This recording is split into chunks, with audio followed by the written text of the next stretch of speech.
All right, welcome back, everybody. Let's turn to the markets and trade. President Donald Trump, the self-described tariff man, is on tour in London and sending messages to his trade partners all around the world. Firstly, to Brazil and to Argentina as well. A surprise message that he is reintroducing tariffs on metals, on specifically aluminium and steel. That's a new front in the trade war. Then another message, here we have, to France, tariffs on goods, including cheese, including champagne and cosmetics. That's a retaliation. That's payback for a French tax on American tech companies. And today, the president sent a more conciliatory message saying that he believes the US and France can work together to work out some of their differences. Finally, a message to China. Investors read that with alarm. The president says a trade deal may need to wait until November 2020, until after next year's presidential election. Now, this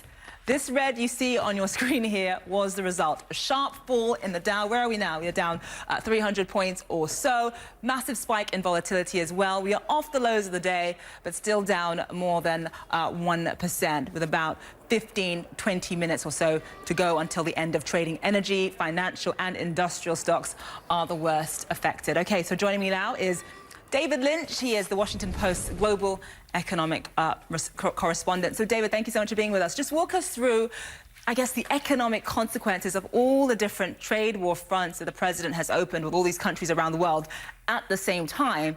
How might this backfire on the US and on the president politically, do you think?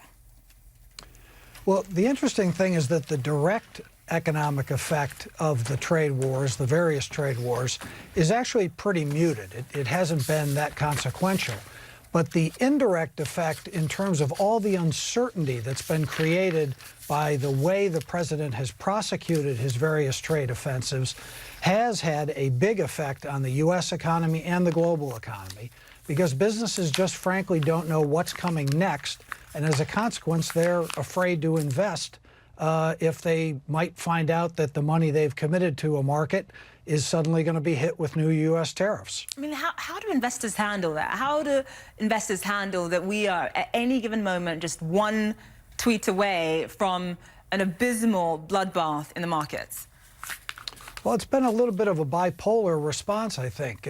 The president's various comments, which can change, frankly, from day to day in terms of how much optimism or pessimism he expresses, for instance, about the talks with China, have caused a great deal of volatility in the market. As you noted earlier, the market fell some 400 points or more earlier today after he indicated something he said before, frankly, which is that maybe he'd want to wait until after the 2020 election to consummate the deal with China. I'm frankly surprised at how seriously investors seem to take some of these statements, since they do change so frequently. And just in terms of what he said about China, perhaps waiting until the end. I mean, it was a sort of non-answer. It was really kind of like, maybe I'll wait until November 2020, maybe not. Is that just a negotiating strategy, just to sort of really kind of force the Chinese to really come to the table? Or should investors actually be taking it very seriously?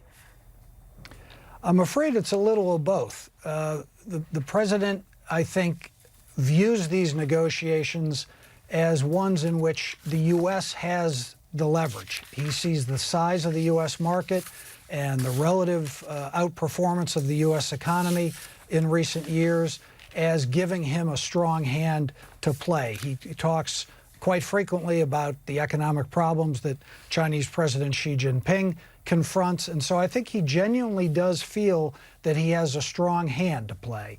At the same time, he's already come out publicly now almost 2 months ago and announced, sitting in the Oval Office, that he had an agreement in principle with China.